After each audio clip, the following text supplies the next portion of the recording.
بھارت کے مسلمانوں کا بھی سارا وبال ہماری گردن پر ہے۔ آج میں چاہتا ہوں کہ اس کو آپ اچھی طرح نوٹ کر لیں۔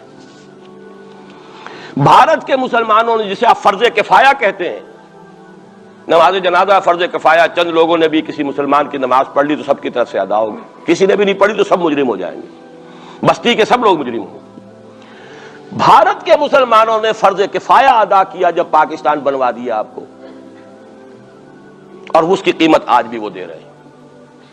کھلے نعرے لگ رہے ہیں، مسلمان کے دو استھان، پاکستان یا قبرستان، تیسرا کوئی جگہ نہیں۔ ڈنکے کی چوٹ کہا بابری مسجد کے بعد ایل کے اڈوانی نے، ہم ساری مسجدیں گرا دیں گے ہندوستان کے اندر، کوئی مسجد باقی نہیں چھوڑے۔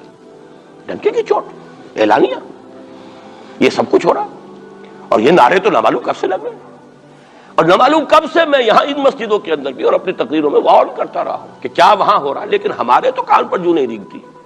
ہمارے تو وہی دھندے ہیں، وہی کاروبار ہے، اپنا بزنس ہے، اس کے سارے مسئلے ہیں، اس کی اپنی بلڈنگیں ہیں، اپنی موٹریں ہیں، اپنے ٹیلی ویژن ہیں، اپنے کئی کورسز کے ڈنرز ہیں۔ اللہ خیر صلی اللہ، ہمیں بحث کیا اسلام سے؟ تو بتائیے ہم سے بڑا مجرم کون ہوگا؟ آج جو کچھ ہندوستانی مسلمان پر بیت رہی ہے اس کا جرم ہمارے کندھے پر ہے۔ یہ میں جذباتی انداز میں نہیں کہہ رہا، میں تو دو اور دو چار کی طرح ثابت کر سکتا ہوں۔ انہوں نے فرض کفایہ ادا کر دیا، اور اس وقت یاد کیجئے مولانا ابوالکلام آزاد، مولانا مدنی، جمعیت علماء ہند کے علماء اپنے تقدس اور اپنے تدین اور اپنے تقوی کے اعتبار سے انکویسچنیبل، کوئی شک و شبہ نہیں ہو سکتا ان کی نیت پر اور ان کے تقوی پر اور کردار پر، انہوں نے کیا کہا تھا؟ یہی کہا تھا کہ یہ پاکستان بنا کر تم مسلمانان ہند کو 3 حصوں میں تقسیم کر دو گے۔ 3 میں کہا تھا، 2 میں نہیں، 3 میں۔ حالانکہ بظاہر تو ایک پاکستان بن رہا تھا نا، لیکن یہ مولانا ابوالکلام آزاد کے الفاظ تھے کہ 25 برس سے زیادہ یہ دو خطے یکجا نہیں رہ سکتے، اور 25 برس کیا، 24.25 برس میں ٹوٹ گیا پاکستان۔ 25 برس پورے نہیں ہوئے، اور ان کے الفاظ تھے یہ کہ 25 برس سے زائد ہی جمع نہیں رہ سکتے۔ 24.25 برس میں ختم ہو گیا، 16 دسمبر 1970 کو پاکستان ختم ہو گیا کہ نہیں ہو، 71 کو۔ بہرحال نوٹ کرنے کی بات ہے، ہم نے کیا کہا تھا؟ میں بھی مسلم لیگی تھا، میں نے بھی نعرے لگائے، چاہے غیر شعوری دور تھا، ہائی سکول اسٹوڈنٹ تھا، پاکستان کا مطلب کیا، لا الہ الا اللہ، فلک شگاف نعرے لگائے ہیں، اور نوائے وقت کا پرچہ انتظار کرتے تھے اسٹیشن پر کھڑے ہو کر، حصار ریلوے اسٹیشن کے اوپر، کہ اب گاڑی آئی اور اب نوائے وقت لیا اور پھیل گئے پورے شہر میں اس کو پہنچانے کے لیے۔ ہم کیا کہا کرتے تھے؟ جی نہیں، دو طرف سے پاکستان جو ہے مضبوط پاکستان ہوگا، ہندوستان میں کسی ہندو کو جرت ہوگی مسلمان کے لیے کوئی میلی نگاہ سے دیکھنا بھی؟ وہ سارے خواب کہاں گئے؟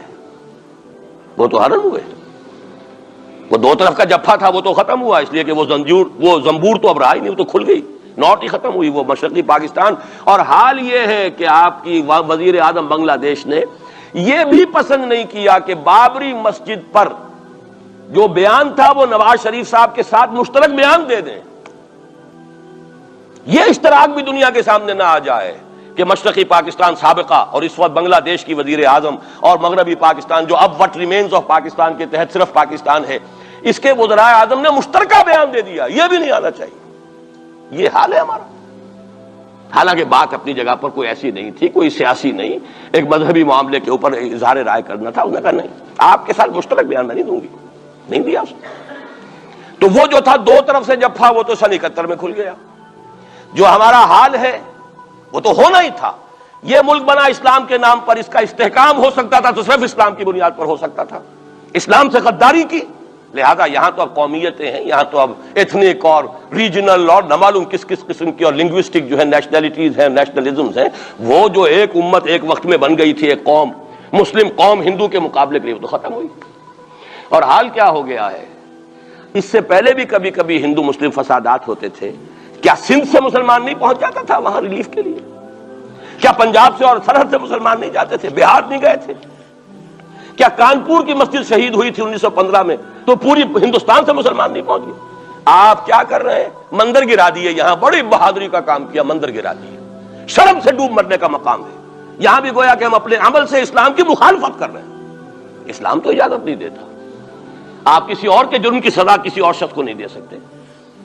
ہمارے پاس تو یہ سیکریٹ ٹرسٹ ہیں، یہ لوگ ذمہ، وہ اپنے آپ کو منواتے نہیں، لیکن ہمارے تصور سے، اسلام کے تصور سے ذمہ ہے۔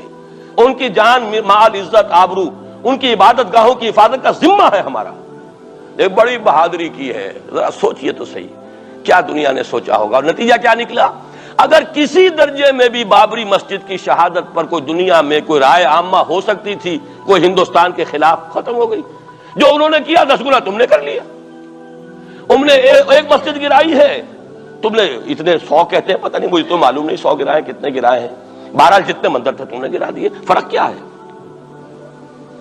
ایک کردار ہے تمہارا، ایک ہی تمہارا اخلاق ہے، ایک ہی تمہارا معیار ہے، کوئی فرق ہی نہیں۔ بلکہ وہاں تو کم سے کم یہ تو رہا ہے، دنیا کی آنکھوں میں دھول ڈالنے کے لیے کم سے کم یہ کہ فورن منسٹری جو ہے اس نے ریزائن کیا، ہم نے مان لیا جی ہم نہیں کر سکے، ہم مجبور ہیں، حالانکہ سب ان کی اجازت سے ہوا ہے، بلکہ ان کی ملی بھگت سے ہوا ہے۔ لیکن یہ کہ کلیان سنگھ نے فوراً استعفیٰ دے دیا، منسٹری ختم۔ پھر وہ بھارت کی مرکزی حکومت نے اور بھی پارٹیز کو بھی بین کر دیا، اور اس کے بعد یہ ہے کہ انہوں نے حکومتیں بھی 3 اور صوبوں کی توڑ دی۔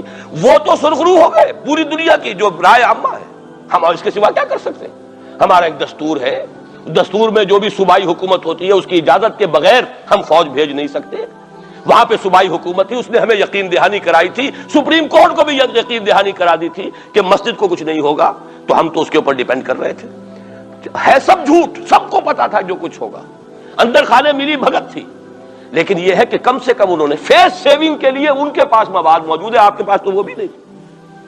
آپ کے تو اخبارات نے لکھا ہے کہ کارپوریشنز کے ٹریکٹرز جو ہیں گئے ہیں گرانے کے لیے، اور وزراء جو ہے، ایک وزیر کا نادر پرویز کا تو نام آیا ہے، اخبار میں خبر تھی، ہم نے بھی پڑھی تھی، فوٹو بھی دیکھا تھا کہ وہ خود ہاتھ میں پھاوڑا لے کر جو ہے وہ منظر گرانے کے لیے چلے۔ یہ جو صورتحال ہے جان لیجئے، اس وقت میں آپ کو بتانا چاہتا ہوں ہندوستان کے مسلمان پر تو جو قیامت بیت رہی ہے بیت رہی ہے۔ میں نے اپنا ایک تاثر کچھ عرصے پہلے یہاں شک بیان کیا تھا، رہا ہے میرا تاثر، اور وہ ہے اصل میں وہ لاسٹ سپر جو ہے انجیل میں جس کا تذکرہ ہے حضرت مسیح علیہ السلام نے جو آخری کھانا رفع سماوی سے قبل کھایا ہے اس باغ میں جہاں روپوش تھے اپنے حواریین کے ساتھ۔ تو اس میں یہ الفاظ آئے ہیں، میں نہیں جانتا صحیح ہیں غلط ہیں، وہ ایک علیحدہ بات ہے، کہ آپ نے وہ روٹی توڑی اور کہا کھاؤ، eat and this is my flesh, یہ میرا گوشت ہے، کھاؤ۔ اور اس کو کہتے ہیں وائن، کوئی مشروب ہوگا جو بھی ہوگا، ڈالا کہ پیو، drink and this is my blood. میرا احساس ہمیشہ یہ رہا ہے، اس کے بعد کچھ ماند پڑ گیا، جب یہاں مسلمان نے یہاں مارا ہے اور کچلا ہے اور زندہ آگ میں جلایا ہے، پھر بات ختم ہو گئی، میرے دل کے اوپر سے وہ احساس ختم ہو گیا۔ وہاں ہندو کے ہاتھوں جب مسلمان کے ساتھ یہ کچھ ہوتا تھا تو پھر جب میں کھانا کھاتا تھا محسوس کرتا تھا کہ میں ہندوستانی مسلمان کا گوشت کھا رہا ہوں اور ہندوستانی مسلمان کا خون پی رہا ہوں۔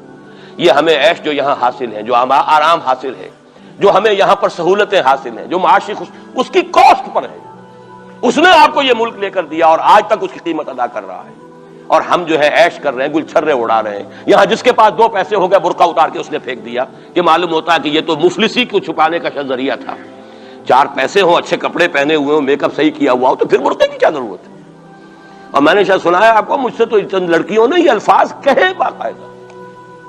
میں جب پریکٹس کرتا تھا لاہور میں کرشن نگر میں، تو ایک گھرانے کی، اور مجھے معلوم ہوا کہ ان کے والد انتہائی نیک تہجد گزار، کئی لڑکیاں تھیں بہنیں، ایک ہی تقریباً عمر 200 سے 1.5 سال کی، کبھی وہ آتی تھی کلینک میں میرے تو برقعے سمیت، کبھی آ رہے ہیں تو بغیر برقعے کے۔ میں نے پوچھا یہ کیا تماشا ہے آپ لوگوں کا، کبھی بغیر برقعے کے کبھی برقعے سمیت۔ صاف جواب دیا، میں ان کے الفاظ کوٹ اینڈ کوٹ میں ان کے الفاظ کوٹ کر رہا ہوں، ڈاکٹر صاحب جب ہمیں کوئی میک اپ کرنے کا، کپڑے بدلنے کا موقع نہیں ملتا تو ہم برقع پہن لیتے ہیں، اور جب ہمیں موقع ملتا پھر ہم برقع کائے کو پہنتے۔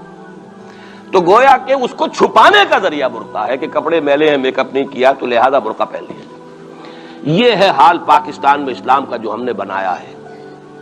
تو میں جو کچھ دیکھ رہا ہوں وہ یہ ہے کہ ہندوستان میں تو قیامت، اب وہاں جو آفیشیل فگرز ہیں 1000 1200 کتنے ہیں، لیکن کم سے کم 10,000 آدمی، اور اب یہ چین ہے فسادات کی۔ کل کے اخبار میں احمد آباد کی تھی، کبھی کہیں ہے کبھی کہیں ہے، اور واقعہ یہ ہے کہ تبصرے یہ ہو رہے ہیں کہ ہندو فنڈامنٹلزم از آن دی رائز۔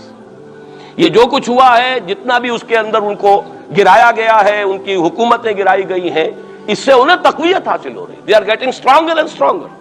کانگریس کے لیے اب اپنی جو ہے جان بچانی مشکل ہے، اور اس وقت سب سے بڑا ان کے لیے جو ہو گیا وہ یہ ہے کہ وہ کمیونسٹوں کی سپورٹ کے بغیر چل نہیں سکتے، اور کمیونسٹ جو ہے وہ ان کی جو اس وقت وہ امریکہ کے زیر اثر جو اپنی اکنامک پالیسیز چینج کر رہے ہیں اس کا ساتھ دینے کو تیار نہیں۔ تو یہ ڈائلیما ہے۔ فنڈامنٹلزم اصل جو چلا ہے وہ ہندوستان میں چلا ہے، بدنام پوری دنیا میں مسلمان ہو گیا، لیکن اب اس کا میں بلیم نہ امریکہ کو دے سکتا ہوں نہ کسی اور کو۔ یہ تو اعباد سبا ہی ہم آوردہ توستی، ہمارا اپنا کیا دھرا ہے. یہ 1925 یہ جو دوسری جماعتیں ہیں، وی ایچ پی ہے، وشوا ہندو پریشد، یہ اس کی ایک ذیلی تنظیم ہے، جیسے جماعت اسلامی کی ذیلی تنظیمیں ہیں اسی طرح کی ذیلی تنظیم ہے. آر ایس ایس خود کبھی نہیں آئی پالیٹکس میں، اور 2 مرتبہ تاریخ میں اس کو بین کیا جا چکا ہے ہندوستان میں. چونکہ آر ایس ایس کا آدمی تھا جس نے گاندھی کو ایسیسینیٹ کیا تھا 1948 میں. دی پارٹی واز بینڈ. اس کے بعد جب اندرا گاندھی کا دور آیا ہے وہ ایمرجنسی کا، اس میں بھی پارٹیز اس نے بین کی تھی، آر ایس ایس بھی بین ہوئی ہے، لیکن ہر مرتبہ پہلے سے زیادہ ابھر کر آئی ہے.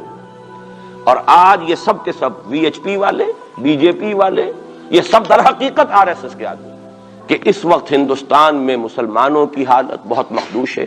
کتنا بڑا انہوں نے قدم اٹھایا ہے، اور مسلمان کیا کر سکتا تھا؟ کوئی ریزنٹمنٹ کی ہزاروں سینکڑوں، اور پولیس والوں نے بھولے، وہاں کوئی اس وقت رائٹس نہیں ہوئے. اور صاف کہا ہے ریڈیوز نے بھی، بی بی سی نے بھی، پولیس کی فائرنگ سے مارے گئے. ایک دن میں 300 آدمی بامبے کے اندر جو ہلاک ہوا ہے پولیس فائرنگ سے ہوا. کیسے مقابلہ کر لیں؟ فوج کا کیسے کر لیں؟ پولیس کا کیسے کر لیں؟ اس اعتبار سے جو کچھ وہاں بیت رہی ہے وہ تو بیت رہی ہے. جو ہم پہ گزری سو گزری مگر شب ہجراں. اب یہ معاملہ پاکستان والوں کے سوچنے کا ہے جو ہم پر گزرے گی. کچھ لوگ ہمارے ہاں بڑے دانشور بنے پھرتے ہیں اور بڑے شوق سے اجی ہندوستان ٹوٹ جائے گا. وہ تو ٹوٹے گا، لیکن اس کے ٹوٹنے سے پہلے تم پر جو آفت ٹوٹے گی اس کا تمہیں تصور نہیں. تم سمجھتے ہو کہ یہ جو لکیر کھینچی ہوئی ہے سرحد کی، یہ بچا لے گی، جبکہ اصل مجرم تم ہو، میں ہوں، آپ ہیں، جنہوں نے ان کی کوسٹ پر یہاں عیش کے اپنے ایوان سجائے، ان کا خون پی رہے ہیں یہاں پر عیش گاہوں کے اندر. ہم ہیں اصل مجرم. تو ہم در حقیقت وہ عذاب الہی جو ہے بالکل سر پر آ چکا. اور یہ میں بتا چکا ہوں کہ اول نمبر مجرم مسلمانان عرب، نمبر 2 مسلمانان پاکستان. لیکن قوم یونس کی طرح سے ایک امکان ہے کہ ہم ابھی توبہ کریں، روئیں، گڑ گڑائیں، فیصلے کریں، زندگیوں کو بدلیں. انفرادی توبہ جب تک نہ ہوگی تو اجتماعی کیسے ہو جائے گی؟ افراد کے ہاتھوں میں ہے اقوام کی تقدیر، ہر فرد ہے ملت کے مقدر کا ستارہ. ہماری بیماری کیا وہ کر دے، میں بیٹھا رہا ہوں، میں تو اپنے دھندے، اپنی دکان، اپنا کاروبار، اپنی فرم، اپنا پروفیشن، میں تو اس سے نہیں لوں گا، اور لوگ کر دیں. بہت کریں گے، کوئی تھوڑے سے چندے دے دیں گے، بس بہت ہے. باقی ہمارے عیش، ہمارے کاروبار، ہمارے پروفیشن، ہم اس سے وقت کیسے نکال لیں؟ کیسے ممکن ہے؟ پھر کسی کے ہاتھ میں ہاتھ کیسے دے دیں؟ کسی کو امیر مان لیں، اس کا حکم مانیں. جبکہ دنیا میں جیسا کہ میں نے عرض کیا وہاں کیا ہوتا ہے، آر ایس ایس کے اندر اگلا امیر بھی وہ منتخب نامزد کرتا ہے پچھلا امیر، اور اپنے پاس رکھتا ہے ڈکلیئر کر کے کہ میرے بعد یہ ہوگا، تاکہ ٹریننگ اس کی زندگی میں لے لے. اور نظم چل رہا 25 لاکھ اس وقت ان کے والنٹیئرز ہیں پورے ہندوستان کے اندر. ہمارے ہاں جماعتوں کی سپلٹ ہو رہی ہے، ٹوٹ پھوٹ ہو رہی ہے، اور نئے محاذ ایک اینٹ اور روڑے اور جمع کر کے. سبحان اللہ سبحان اللہ سبحان اللہ سبحان اللہ. مکھ چند بدے شاشانی، مکھ چند بدے شاشانی، متھے چمکے لاٹ نورانی، کالی